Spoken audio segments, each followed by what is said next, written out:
Hola, buenas tardes, curso de física. Nosotros somos el grupo de sonido conformado por Laura Arias, Tomás Gallo y mi personaje Herman Hochkofler. Pues para empezar, ¿qué es el sonido? El sonido es una onda mecánica tridimensional y longitudinal que se produce por la vibración de objetos materiales. Sin embargo, no todos los sonidos son perceptibles por nosotros los humanos. Como se puede observar en la imagen 1, el humano es capaz de captar frecuencias entre 20 a 20.000 hercios. Con base a esto, sonidos por debajo de 20 hercios se comprenden como infrasonidos o subsonidos, y sonidos por encima de 20.000 hercios se consideran ultrasonidos. El sonido, al ser una onda mecánica, necesita un medio por el cual propagarse. Esto se explicará a profundidad más adelante, pero los medios pueden ser líquidos como el agua, gaseosos como el aire o sólidos como el suelo. Además, como cualquier onda, el sonido es capaz de reflejarse. Cuando se encuentra con un obstáculo o un medio diferente, parte o la totalidad de la onda se desvía y devuelve al medio de origen, y este proceso puede producir eco, reverberación o resonancia. Entrando ya más a detalle con esto, el eco ocurre cuando el sonido choca contra superficies sólidas y parte de él se refleja y vuelve a su fuente después de un tiempo, creándose un eco. Este fenómeno lo aprovechan algunos animales, tales como los cetáceos y murciélagos. A esto se le llama ecolocalización. La reverberación ocurre cuando el sonido, al chocar contra un obstáculo, como se ve en la imagen 6, se divide en múltiples partes, causando varias reflexiones del sonido que llegan al oído con diferencias de menos de 0.1 segundos. La resonancia se presenta cuando hay un aumento de la amplitud de la onda de sonido, por lo que aumenta su intensidad. Todo cuerpo tiene una frecuencia natural, que es su frecuencia característica al vibrar. La resonancia se presenta por una interferencia constructiva entre ondas que se manifiestan cuando un objeto es afectado por una onda sonora, con una frecuencia igual a la frecuencia natural del objeto, así como pues, se puede observar en la imagen 7. Hablemos un poco ahora de las propiedades principales del sonido, que vienen siendo el tono, el timbre y el volumen. El tono está directamente relacionado con el periodo y con la frecuencia. En la imagen de la derecha se puede ver una ilustración de una onda. Cuando las partículas están vibrando, tienen un máximo de desplazamiento, una distancia máxima en la que se desplazan de su posición original para después regresar. Esa distancia, ese pico, se representa en la foto, en la imagen. Y lo que mide la frecuencia es cuántas veces se cumple ese ciclo de subir al máximo y volver a la posición original en un periodo de tiempo. Eso significa la frecuencia, el número de picos de ciclos en un periodo. Se mide en hercios o en hertz. Y eh, desde nuestra perspectiva, desde la perspectiva cualitativa, se perciben como sonidos más agudos o más graves. Los más agudos correspondiendo a las frecuencias más altas, o sea, a la mayor cantidad de ciclos en, en un periodo de tiempo, mientras que las graves son las frecuencias más bajas. Esto se utiliza, por ejemplo, en la música para estandarizar las notas musicales, para que toda la música tenga las mismas frecuencias. Y pues en el caso de la música occidental vendría siendo la nota La en 440 Hz y a partir de ella se sacan todas las demás notas musicales. El volumen, por otro lado, más que referirse a la frecuencia o al periodo, se refiere a la amplitud de la onda, que también se puede observar en la imagen de la izquierda. La amplitud se refiere es a qué tan largo, qué tanta distancia se deforma de su posición original eh, las partículas del medio, del aire en el caso nuestro. En este orden de ideas, pues una misma frecuencia puede presentar amplitudes diferentes. No, son dos cosas que no pues, tienen que ver en medida que son propiedades del sonido, pero sí, no se correlacionan necesariamente una con otra. O sea, una misma frecuencia puede tener la amplitud de muchas formas y pues eso concuerda con nuestra experiencia, pues una misma nota la podemos oír a muchos volúmenes. Y sí, y eso es como y así se percibe el volumen en la audición nuestra, como sonidos fuertes o sonidos suaves. También tiene mucho que ver con la energía transportada por el sonido, pues eh, cuando las ondas de sonido, que son ondas mecánicas, transportan mucha energía, la amplitud de la onda es mayor y se escucha más fuerte. Y disminuye mientras se propaga hasta finalmente que se disipe toda esa energía y se pierde la onda sonora. Se mide en decibelios. Finalmente tenemos la propiedad del timbre, que está relacionada con la forma de la onda sonora. Cuando nosotros cuando algo emite un sonido, muy pocas veces emite un tono puro, o sea, que muy pocas veces emite una única frecuencia, sino que muchas veces emite un montón de frecuencias diferentes que contienen una frecuencia fundamental que es el tono que escuchamos. Pero esas otras frecuencias secundarias, que se llaman armónicos, le dan como una característica o un color, se dice así en la música, diferente cualitativamente a, a las frecuencias. Entonces, por ejemplo, podemos producir la misma nota con dos instrumentos diferentes. No sé, un do podemos tocarlo en un piano y en una guitarra o con la voz humana. Y por más que sea la misma frecuencia, por más que tengamos también el mismo volumen, o sea, puede ser esas dos propiedades iguales, no va a sonar igual, van a sonar como cosas diferentes. El piano suena como un piano y la guitarra suena como un piano por sus diferencias en las ondas armónicas.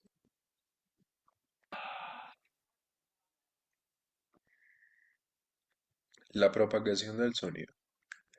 El sonido se propaga por la vibración de las partículas en un medio que puede ser tanto sólido como gaseoso, como líquido. Este medio debe tener la característica de ser elástico, que significa que sea un medio que las partículas puedan deformarse y cambiar de posición y volver a su estado original. Ese es el caso de muchos medios como el aire o como el agua. Sin embargo, también hay medios que no son elásticos. Por ejemplo, hay algunos fluidos viscosos en los que al deformarse las partículas no retornan a su posición original, sino que se deforman permanentemente. En este tipo de medios, pues no se pueden transmitir las ondas sonoras. Es necesario que sean elásticos. En este orden de ideas también, pues es imposible la propagación del sonido en un vacío, pues un vacío significa un espacio carente de materia o de partículas. Por lo tanto, pues no puede transmitir el sonido y ese es el caso del espacio exterior, por ejemplo. Y mm, variables físicas como la densidad y la temperatura del medio también van a afectar la rapidez de propagación. O sea, lo que llamamos velocidad del sonido no es realmente una constante universal para el fenómeno del sonido, sino en nuestra atmósfera. La densidad lo afecta de forma de que pues, partículas que están el sonido puede viajar mucho más veloz en partículas que están mucho más cercanas la una a la otra, en medios como el sólido o el líquido, mucho menos en medios poco densos como el gaseoso, que tiene las partículas bastante separadas entre ellas. Y la temperatura también pues afecta el movimiento de las partículas.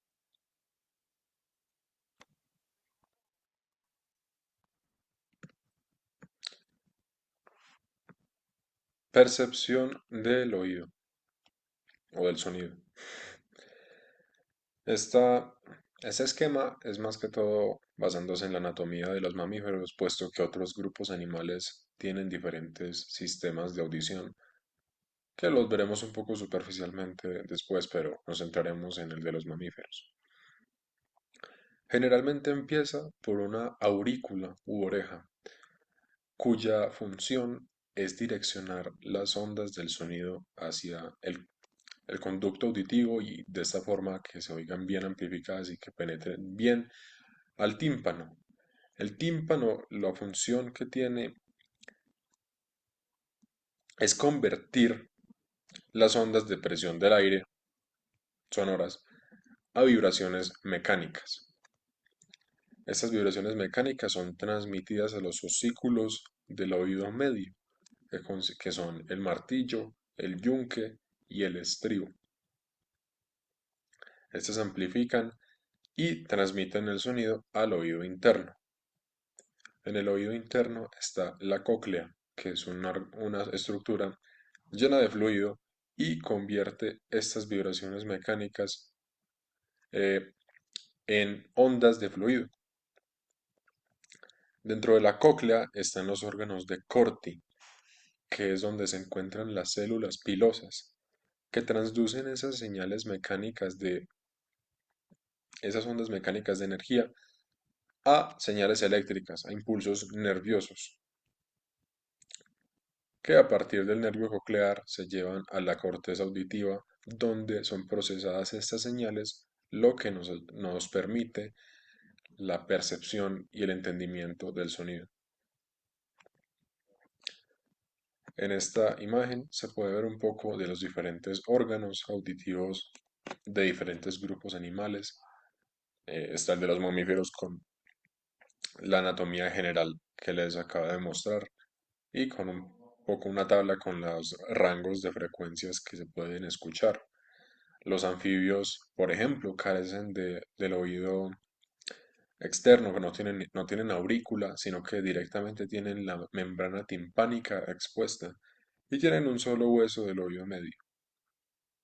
Los peces tienen un sistema arcaico que, que funciona con otolitos, que son eh, partes, materiales que ayudan a transmitir vibraciones del agua.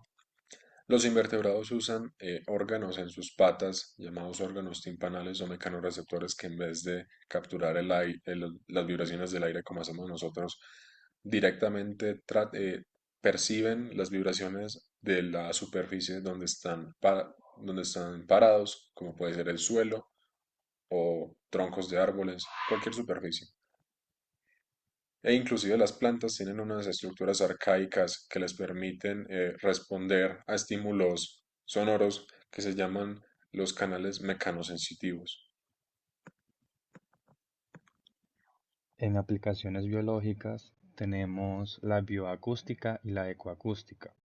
Para empezar, la bioacústica es el estudio de la producción, transmisión y recepción de sonidos animales en la naturaleza. Esta proporciona a los investigadores una visión incomparable de la abundancia, diversidad taxonómica y funcional de las especies, mientras que la ecoacústica es una ciencia interdisciplinaria que investiga los sonidos naturales, antropogénicos y su relación con el medio ambiente en una amplia gama de escalas de estudio, tanto espaciales como temporales, incluidas poblaciones, comunidades y paisajes. Vincula la investigación ecológica con nuevas tecnologías en grabación y análisis del sonido ambiental. Ayuda a conocer la integridad ecológica del bosque, el comportamiento, dinámica, distribución e interacciones de la fauna silvestre y de los factores de disturbio de origen humano o natural.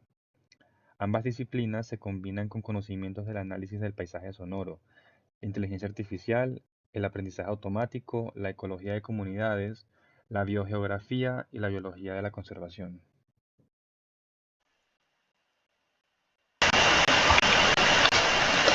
En el estudio del sonido se ven implicadas diferentes ecuaciones que describen su comportamiento y propiedades. En este caso, como a modo de introducción, solo se mencionarán las ecuaciones más relevantes para el campo de estudio. En la primera fórmula tenemos la potencia del foco emisor, el cual determina la cantidad de energía que se irradia en forma de ondas sonoras, donde la potencia P define la cantidad de energía E emitida por una unidad T de tiempo. Aquí las propiedades de la potencia van a ser en vatios, la energía en julios y el tiempo en segundos. Para la segunda fórmula Con la intensidad tenemos que se refiere a la cantidad de energía que atraviesa una unidad de superficie por cierta unidad de tiempo, donde la intensidad I de una onda sonora es la potencia P por una unidad de área S. De esta forma se relaciona con la potencia del foco emisor.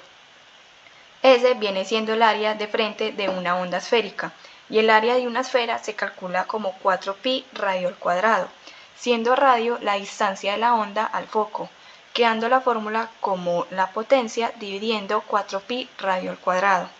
En la relación de la intensidad y la distancia al foco se tiene que es inversamente proporcional al cuadrado de la distancia al foco. En la gráfica se aprecia un foco donde se comienza a propagar un sonido en un frente de onda. Se marcan dos puntos de referencia en la circunferencia del área que forma el frente, que indican las distancias al foco.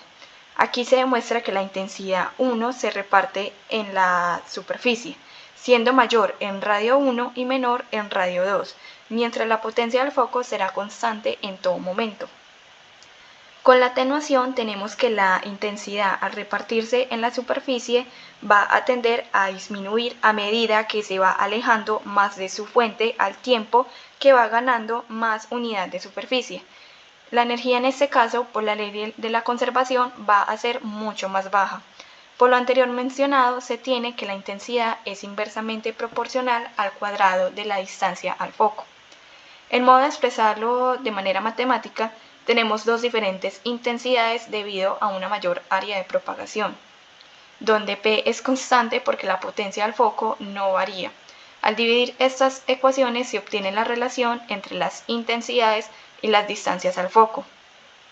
Con las potencias y 4pi, como son constantes, en la fórmula simplemente se cancelan, para posteriormente realizar una ley de orejas y obtener la relación simplificada y despejada, quedando la intensidad 1 dividiendo intensidad 2 igual al radio 2 al cuadrado dividiendo radio 1 al cuadrado. Esta fórmula nos va a permitir calcular cómo se distribuye la energía sonora en el espacio. En otra fórmula, pero tomando en cuenta la amplitud de la onda sonora, tenemos que la intensidad es igual a una constante por la amplitud al cuadrado. Con la atenuación la intensidad baja, por lo tanto también va a bajar la amplitud entre más se alejen del foco.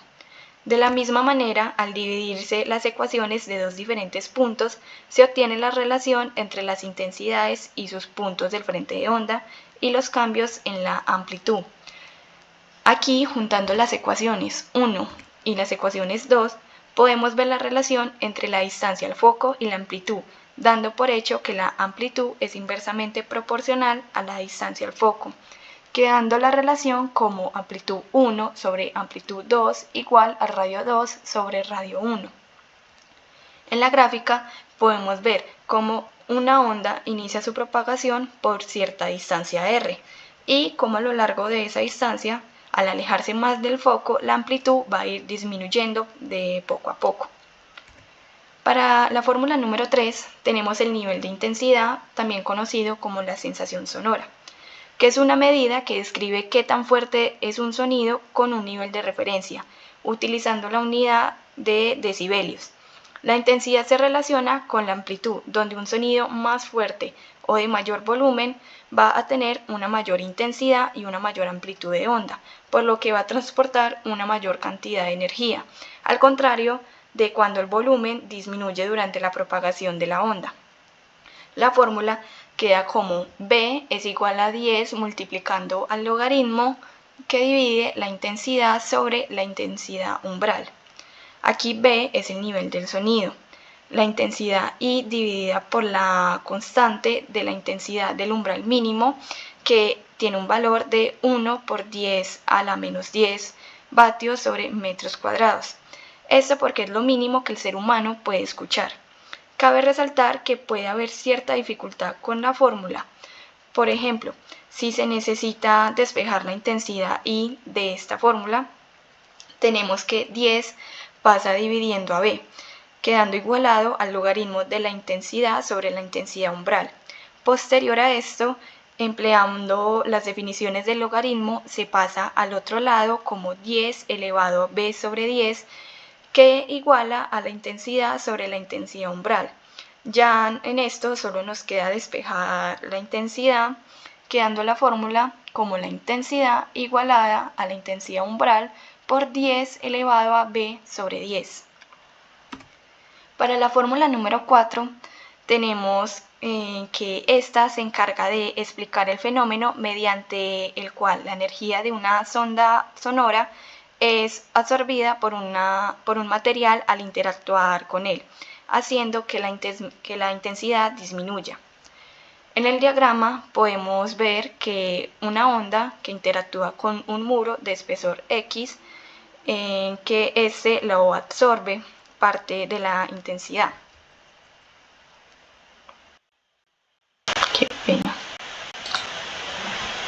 Para la cuarta fórmula tenemos la absorción de ondas sonoras, que explica el fenómeno mediante el cual la energía de una onda sonora es absorbida por un material al interactuar con él, haciendo que la intensidad disminuya.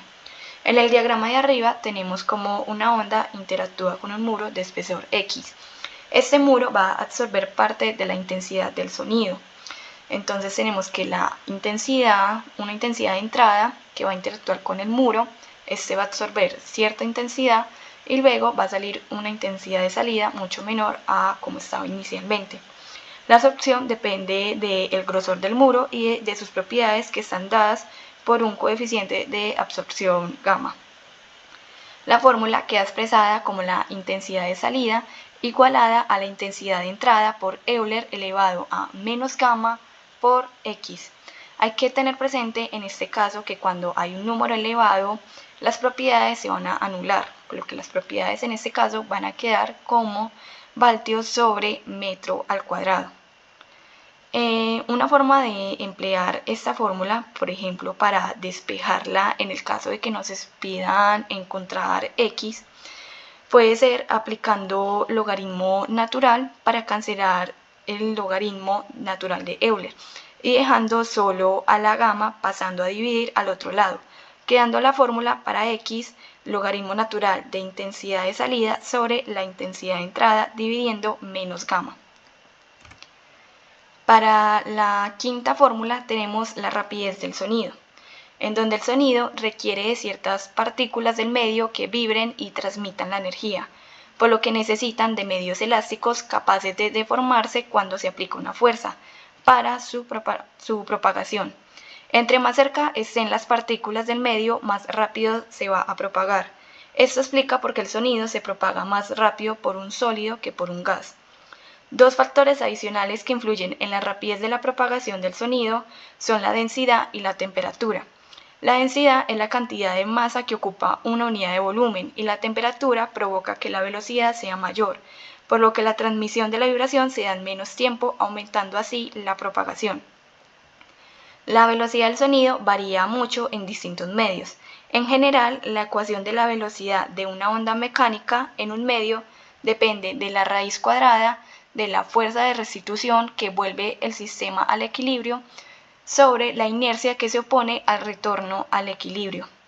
Una onda sonora puede causar compresiones y expansiones en el fluido, de modo que el término de fuerza de restitución de la ecuación tiene que ver con lo fácil o difícil que es comprimir al fluido. En este caso, para el fluido, tenemos que la velocidad del sonido va a depender del módulo de comprensibilidad B, que mide la resistencia a una compresión uniforme, y de la densidad. El módulo va a tener propiedades de pascales y la densidad de kilogramos sobre metros al cubo. Para la velocidad del sonido en un sólido, esta va a depender del módulo de Young del medio Y, el cual se encarga de medir la capacidad de un material para soportar cambios en su longitud cuando se le aplica una tensión, y de la densidad. Para el módulo de Young tenemos que es una división entre la tensión uniaxial o fuerza uniaxial por unidad de área y la deformación proporcional, que es el cambio de la longitud dividido por la longitud original.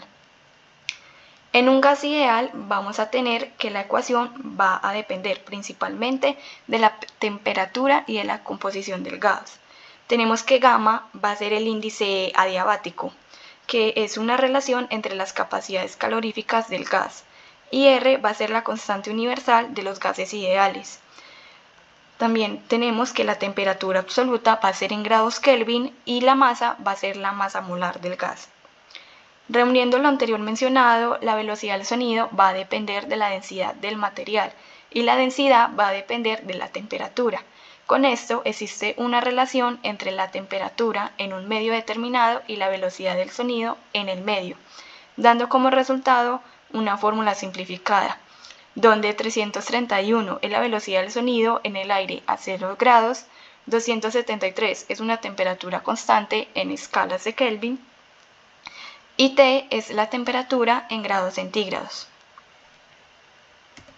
Entonces ahora les voy a explicar un ejercicio teórico y como las formas en las que podremos abarcar las anteriores fórmulas dichas.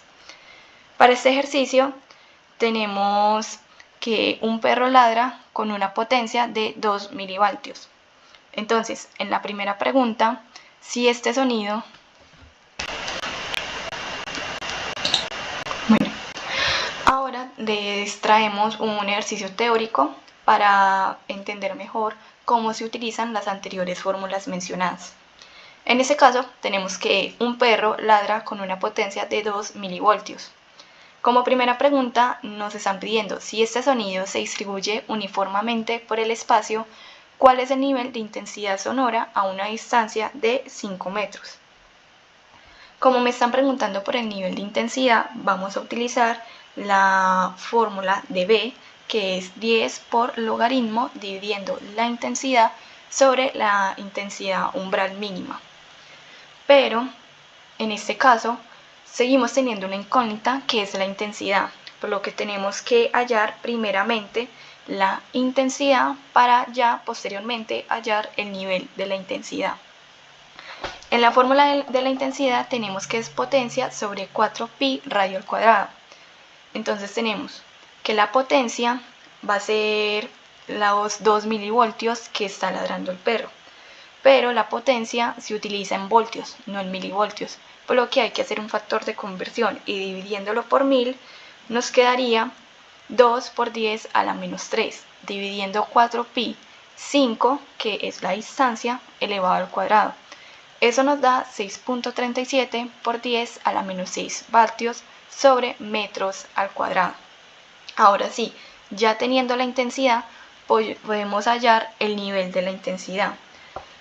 Reemplazando la intensidad en la fórmula, eso nos daría un resultado de que un perro a una distancia de 5 metros tiene un nivel de intensidad de 68.04 decibeles. Para la siguiente pregunta tenemos que si en vez de un perro fuesen 4 ladrando simultáneamente, ¿cuál sería el nivel de intensidad sonora a la distancia de 5 metros? Hay que tener en cuenta que si un solo perro ladra a una intensidad de 6.37 por 10 a la menos 6 vatios sobre metros cuadrados, con 4 perros, ¿cuál sería esa intensidad? Por lo que tenemos que hallar la intensidad total. Hay que tener presente esto porque a pesar de que pregunten por el nivel, se multiplica el foco por la intensidad, no por el nivel. Por lo tanto, tenemos que los 4 perros, multiplicándolo por la intensidad de un solo perro, va a ser igual a 25.48 por 10 a la menos 6 vatios sobre metros al cuadrado. Esta sería nuestra intensidad total. Ahora sí, aplicando la fórmula de los niveles de intensidad, reemplazando la intensidad que hemos encontrado, nos da un resultado de que 4 perros ladrando van a tener un nivel de intensidad de 74.06 decibeles. Para la siguiente pregunta nos dicen que si una persona escucha al perro con un nivel de intensidad sonora de 60 decibeles, ¿a qué distancia del perro estaría? Y nos están brindando el dato del umbral mínimo, que es 10 a la menos 12 vatios sobre metros al cuadrado. En este tenemos que, por ejemplo, en el apartado A, con la distancia resolvimos la intensidad y el nivel de la intensidad. Ahora tenemos que hacer todo al revés. Con el nivel vamos a calcular la intensidad y posteriormente vamos a calcular la distancia. Entonces tenemos, como lo mencioné anteriormente en la fórmula, tenemos que despejar de la fórmula del nivel de la intensidad, tenemos que despejar la intensidad, que eso nos queda como intensidad igualada a la intensidad umbral por 10 elevado a b sobre 10. Una vez ya teniendo la fórmula despejada, para poder hallar intensidad, reemplazamos con los datos que tenemos. Nos quedaría que la intensidad multiplica a la intensidad umbral, que es 1 por 10 a la menos 12, que va a multiplicar a 10 elevado a 60, que es el nivel de intensidad B, sobre 10, dando como resultado 10 a la menos 6 vatios sobre metros al cuadrado. Entonces ya tenemos la intensidad. Con la intensidad tenemos que encontrar ahora la distancia, que nos podemos apoyar de la relación de la intensidad con la distancia.